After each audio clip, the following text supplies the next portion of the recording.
Welcome to the video lesson 13, The Last Stone Mason of Secondary Level English. Learners, most of our art, culture and traditions have been our identity since the ancient times and are dying out. Our traditional arts and crafts, which are an important part of our culture and heritage, are losing shine. Why are these traditional arts dying out? Maybe it is because the handicrafts trade does not fetch much money. Artisans struggle hard to make both ends meet. They don't have adequate material to make their products. They need markets to sell their products, but there is not much demand for their products. Young artisans want to earn more money and are in favor of mass production of items that can be produced quicker than by hand. This makes them leave their family handicraft industry. Should they do this? Should we let our traditional arts and crafts die out? Can we do anything to stop it? Reasons are many. Many of these traditions and crafts were legacies of families which took pride in their handiwork, were handed over from parents to children. But now most of the children do not want to follow the footsteps of their fathers. Handicrafts do not have a big market. Handmade products are costlier than those produced on a mass scale, which work out cheaper. Each piece takes a long time to produce, and even then the artisans do not fetch much money sometimes, as it is difficult for them to make two ends meet. In such a situation, their families' health and education suffer. No wonder the generation doesn't want to follow the family art tradition. Merely sticking to one value, family pride and expertise, may not take them too far in their life. Children have their own aspirations and would pursue those rather than live in squalor and poverty. There are many other reasons, such as no proper market for them or a medium to promote their crafts, which demoralizes them. Above all, the lesson throws up crucial question of generation gap. The new generation has a mind of its own. For them, success and money are more valuable than abstract philosophy of service to God. Learners, coming to the objectives of the lesson, after completing this lesson, you will be able to explain the theme of the story, analyze the character of the father in the story, explain the importance of cooperation and understanding among the members of a family through effective communication, deduce that the urge to learn helps in mastering a skill, justify your point of view, whether you agree or disagree, enhance your vocabulary, identify the different functions of verbs ending with ing, use the present perfect tense, use adverbs of manner, and write a report. Learners, coming to the gist of the lesson, this is a story of an old stone mason who made beautiful artifacts and statues. He is totally committed and devoted to his art. He has financial difficulties, but those do not trouble him when he is busy sculpting a statue. He was keen that his son learn the art and keep the tradition of his ancestors alive. But the son rebels. He is not interested. He throws the hammer and the chisel down and announces that he is leaving. He yelled out that he was leaving his father and his work. He points out to the dark and dingy room, stacked up with stone and marble and scraps of whitewashed wall coming off, and asks whether this was what his profession had given him in return for his labor. The old man is shocked to hear his son's outburst. He tells him that it is not money that one should be hankering after. One must keep one's values intact. They were doing a great service to God. The son tells him that times have changed and that this was an era of mass production. He would much rather sell candle stands and paperweights to tourists at Agra rather than slog carving statues for temples. After the son left, the old man went into a stupor. He was old and tired and did not know how to finish the statue of Radha and Krishna that he was carving. Just then Salim, an orphan boy who used to serve him, gave him tea and revived his spirits. The old man tells him that soon he would be the last stone mason left in this world. All others had gone to Agra to sell machine-carved items. But he was determined to finish the piece he had at hand. Did he finally finish the statue? And how? Learners, Read the lesson to find out the answer. Read the story, The Last Stone Mason, on your own. Did you get the answer? Learners, let's read part 1 of the story from the lines, The Young Man, to He Sat Still. This part of the story deals with differences between the old generation and the new. It is about generation gap. The stonemason represents old value and old customs. He is sculptor. He had inherited the art and skill from his father and forefathers. He was keen to pass the legacy down to his son. He is very poor and old and lives in a dingy hut, but that does not bother him. His spirits are elevated by his thoughts process. He enjoys his job thoroughly and feels money cannot buy him the satisfaction that he gets by serving God. This is because he makes statues of gods and goddesses. His son doesn't want to follow his footsteps. His outlook is different. He wants to go to a bustling city like Agra, where he can sell machine-made artifacts in hundreds to tourists and make money. The son sees more value in money and live a life of comfort rather than slog in a dark but hammering and chiseling at stone each day and yet turn out a product after days of labor. The father and son have an argument. Father wants his son to help him complete the statue. He feels by doing so, he will be serving God. But the son rubbishes his philosophy and tries to put sense into him by telling him that after working so hard, what was his gain? He would much rather have his father see how much produced goods were selling like hotcakes and were money spinners. No amount of convincing could keep him back. The son left. The mason was shocked. He sat still in a trance, couldn't believe that he was serious about what he said. He looked at the half-finished statues of Radha and Krishna and wondered how he will complete it. He almost threw his hands in despair and sat still. Carving takes a long time. Now read the second part of the story, learners, part 13.2 from the lines, Master Ji, 2, dropped to the ground and he fainted. This part of the story deals with the scene after the son left his father. The old man was in a state of shock. Just then Salim, the orphan boy, entered with a cup of tea. His voice was that of concern. The old man looked at him. Salim saw he was very pale, old and tired. The old man said to him that soon he would be the last stone mason left. All others had gone to Agra and other cities. He looked at the half-finished sculpture of Radha and Krishna and muttered that now he will have to complete it on his own, with no one to give him a helping hand. He told the boy that now he did not have the strength as he used to have in his old days. He could not lift the hammer and chisel with the same strength as he used to. But he was determined to finish the piece at hand and emphatically said he would. With this resolve, the man worked at the statue day and night without taking any rest. His hands trembled and his shoulders ached. His eyes grew tired, but he worked with a single aim, that he must finish this statue. Finally, he realized that he couldn't see anymore. At that point of time, Salim returned.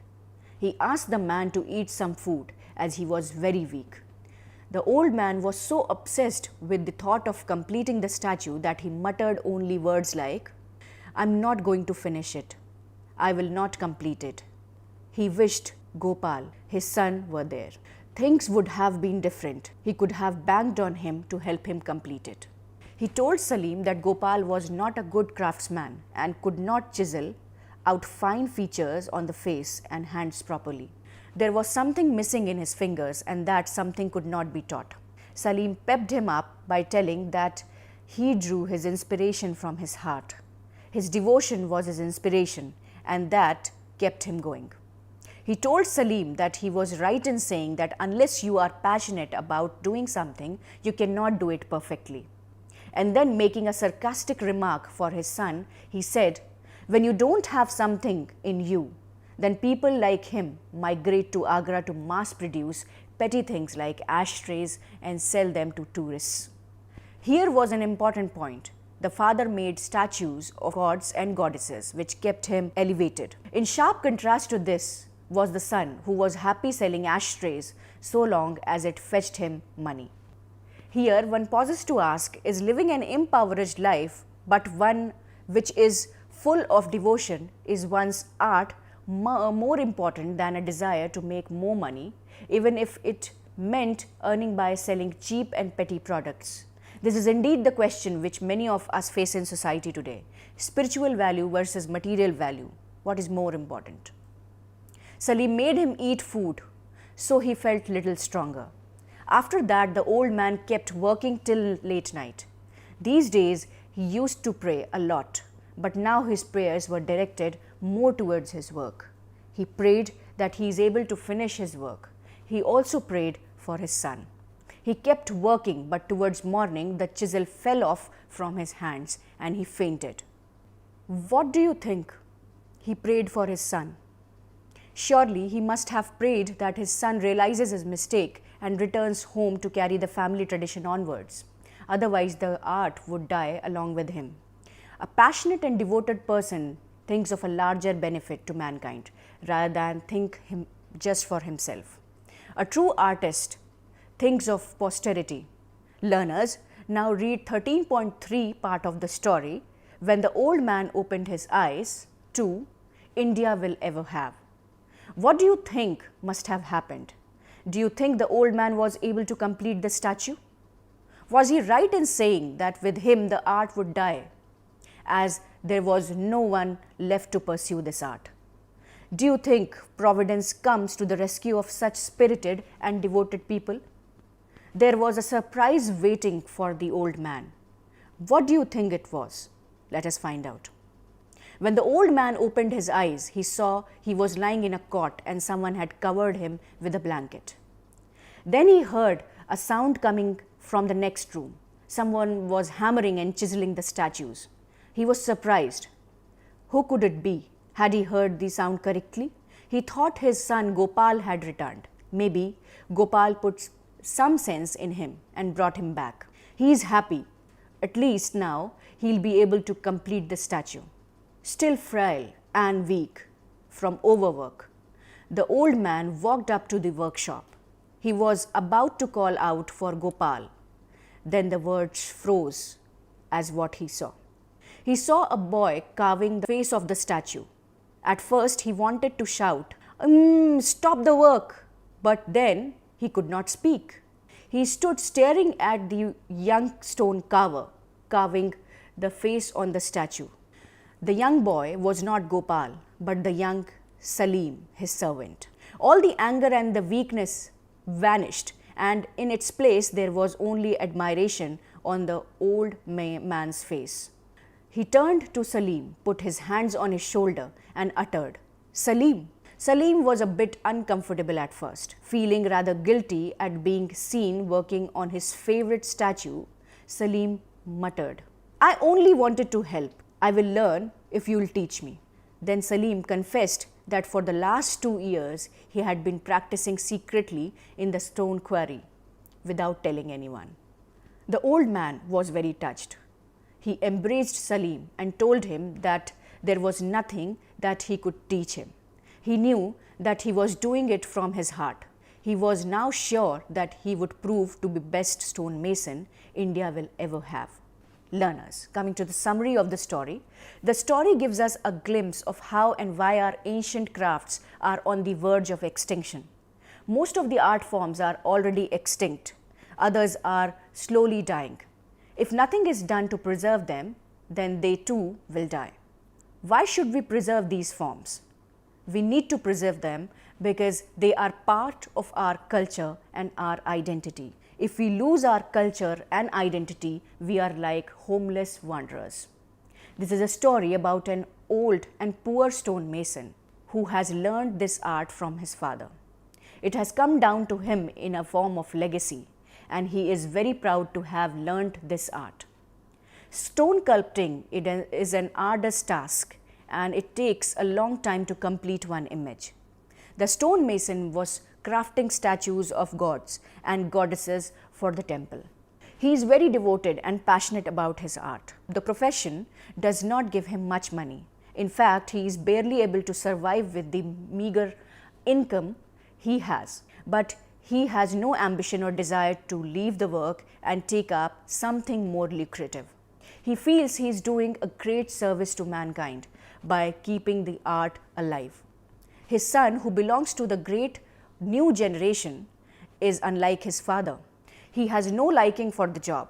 His heart is not there, so he is very clumsy and untidy with his sculpting.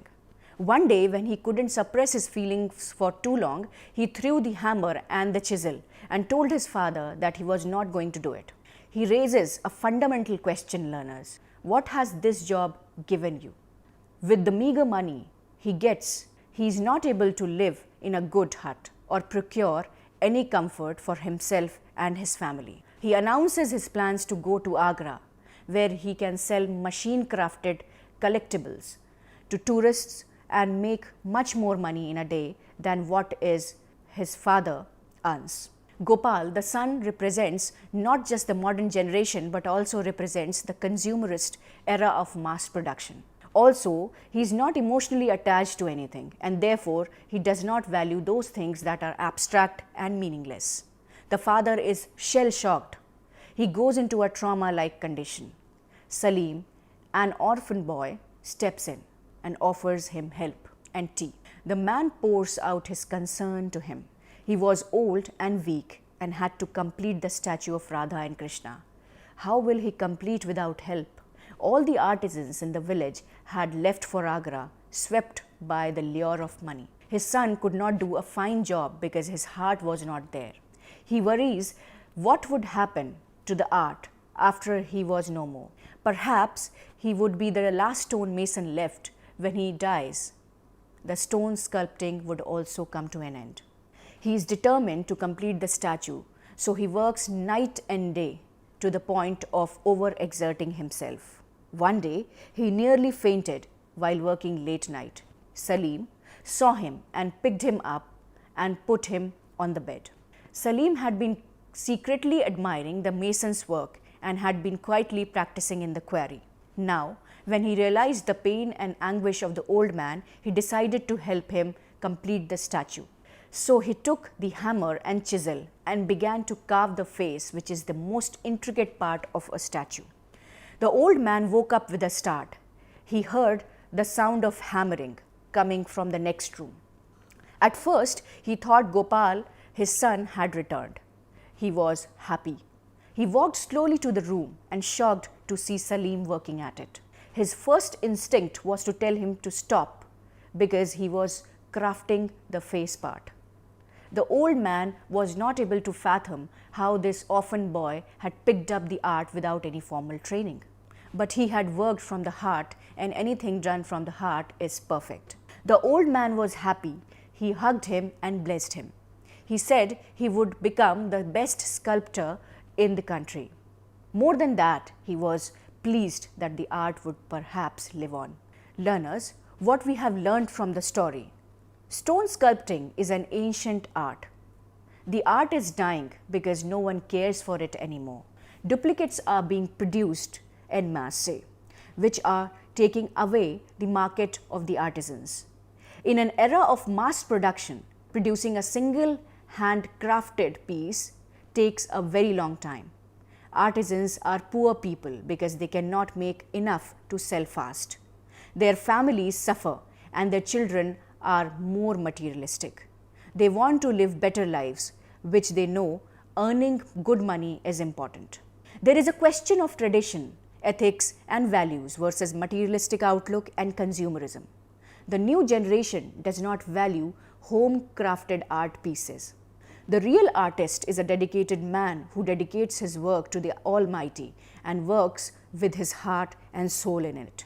He is so passionate about his art that he would not like it to die. Therefore, he wishes to pass on the legacy to his children. All is not lost, just as Salim came into the life of the old mason and showed promise of an expert craftsman.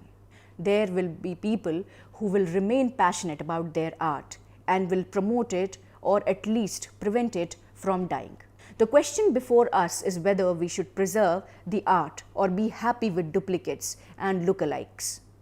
In case we want authentic handcrafted art pieces, we must support the artist by buying his things and ensure he earns enough to feed his family and take care of their needs.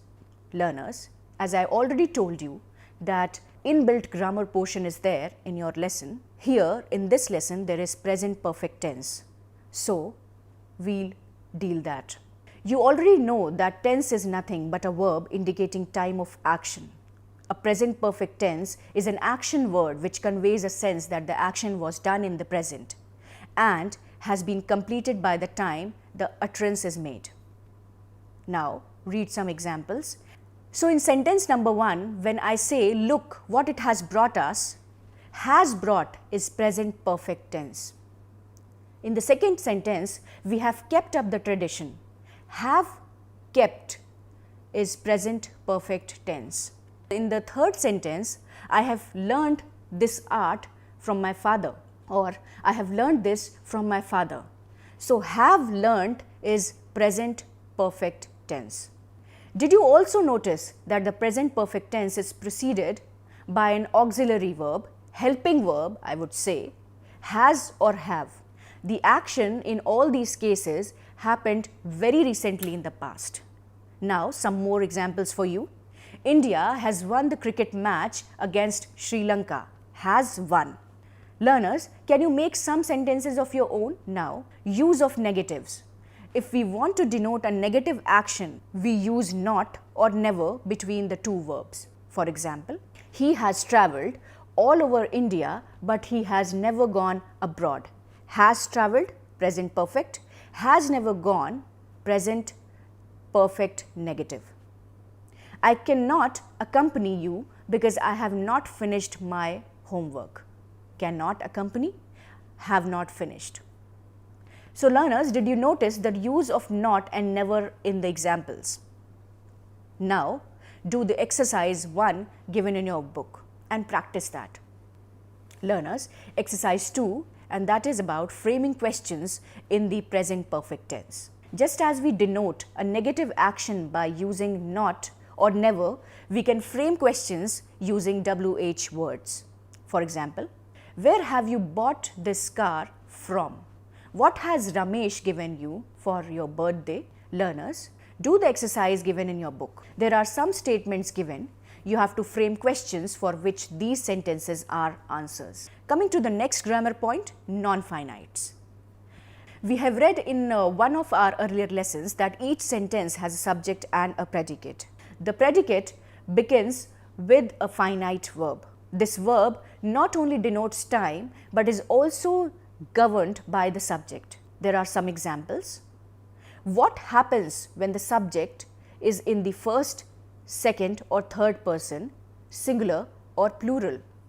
You need to study some expressions. For example, I speak, you speak, she speaks, Hari speaks, we speak, they speak. An infinite verb plays a different role.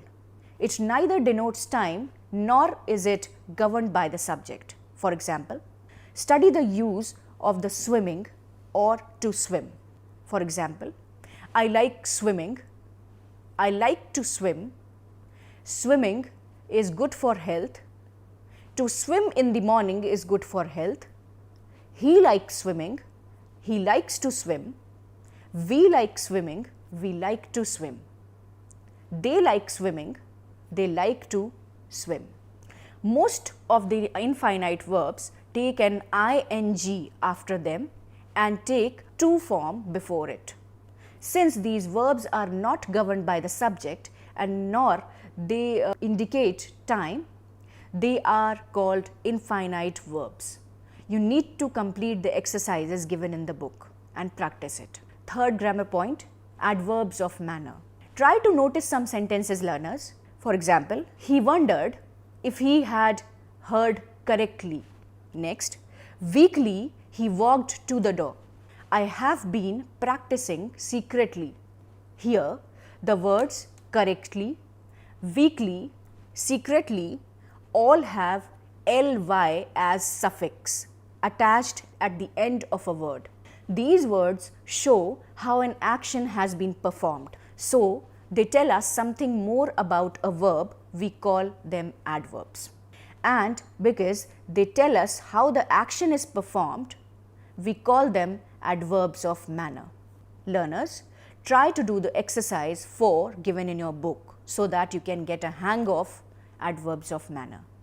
Now learners, coming to the vocabulary building section of the lesson, you want to improve your vocabulary, whether you are trying to strengthen and broaden your vocabulary for your personal growth. The key is a commitment to regularly learning new words. Why expand your knowledge and use of words? You will be able to communicate, speak and write more clearly and concisely. People will understand you more easily and you will increase the perception that you are an intelligent person. Besides, learning new words is a fun activity and one you can even do with the people around you. Now, number 1, read, read and read. The more you read, especially novels and literary works, but also magazines and newspapers, the more words you will be exposed to. As you read and uncover new words, use a combination of attempting to derive meaning from the context of the sentence as well as from looking up the definition in a dictionary.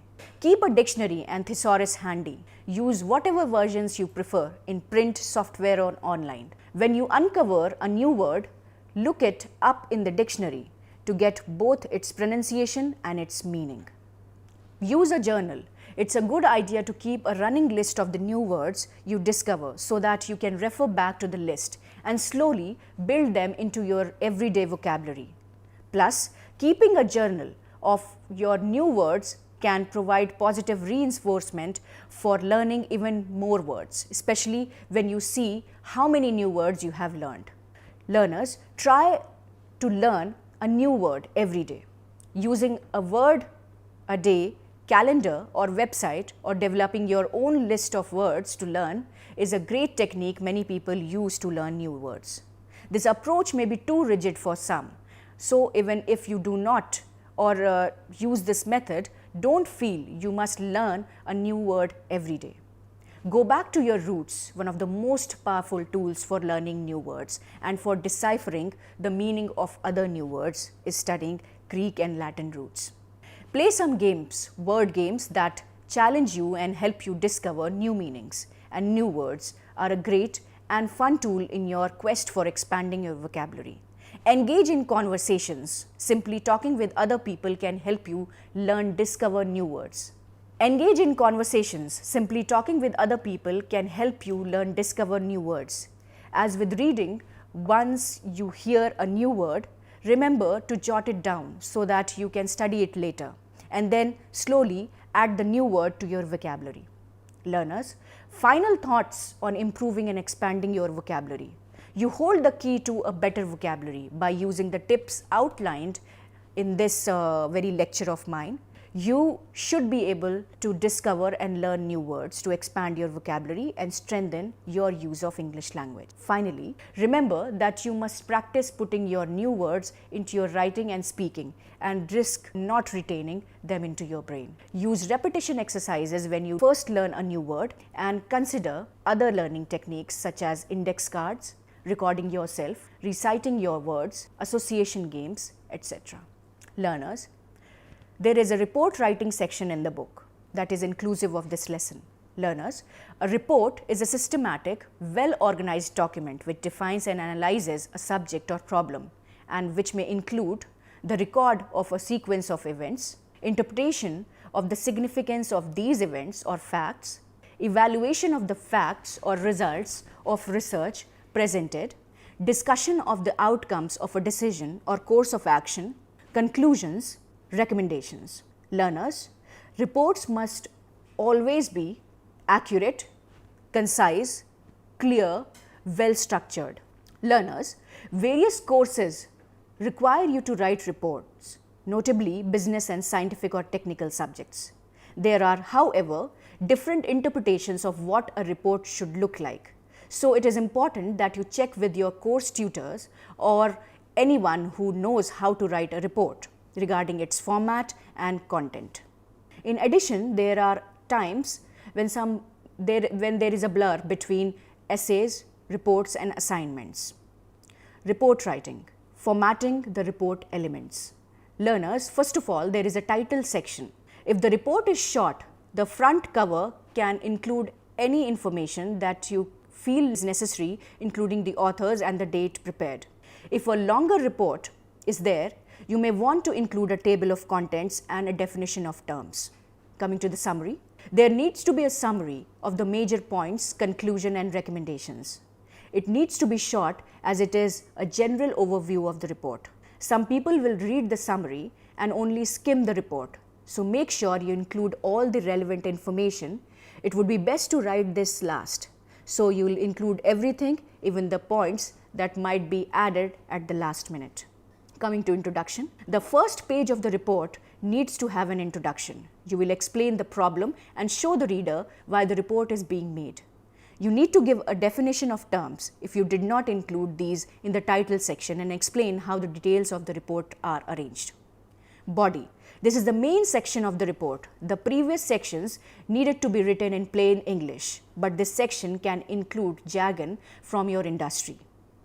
There needs to be several sections with each having a subtitle. Information is usually arranged in order of importance with the most information coming first. Coming to conclusion, this is where everything comes together. Keep the section free of jargon as most people will read the summary and conclusion.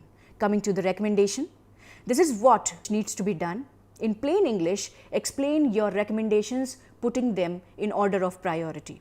Appendices. This includes information that the experts in the field will read. It has all the technical details that support your conclusions. The report writing format will make it easier for the reader to find what he is looking for. Remember to write all the sections in plain English except for body. Also remember that information needs to be organized logically, with the most important information coming first. Learners, tips for good writing.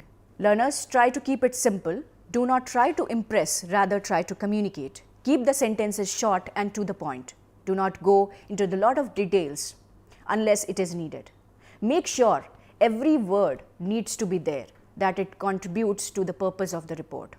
Use an active voice rather than passive. Active voice makes the writing move smoothly and easily. It also uses fewer words than the passive voice and gives impact to the writing by emphasizing the person or thing responsibly for an action. Good grammar and punctuation is important. Having someone proofread is a good idea. Remember that the computer cannot catch all the mistakes, especially with words like read, read, or there, or many others. Coming to the communication skills, there is a growing consensus among business executives or any firm that there is a lack of good writing skills among job applicants, as reported in several recent surveys. Some even ask for sample report when screening applicants. It is even included in the job description that the job requires a motivated communicator. Good communication is essential in any work. Usually there is more than one individual that is working on a goal, and good communication will allow an exchange of ideas and concerns. There can be no team effort without communication, as it is necessary to coordinate the efforts of everyone. Remember learners, bad communication can waste valuable time and effort. You need to check something very carefully. Carefully checking of your report before you print off the final version can make big difference. You need to check general layout, text organization, coherence, grammar, spelling and punctuation, referencing, style. And finally, overall, you need to think about the report's fulfillment of purpose.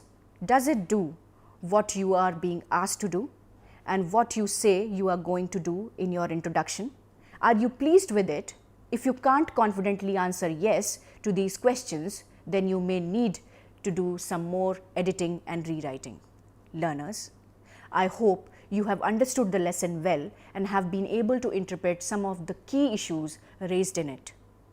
Learners, remember, each lesson demands your undivided attention, as it has not only a story or any issue raised, it has inbuilt grammar and other skills which you need to understand well enough to write your exams. Please look up the book of secondary level English of NIOS before writing your exams. Prepare well for your exams and best of luck. Thanks.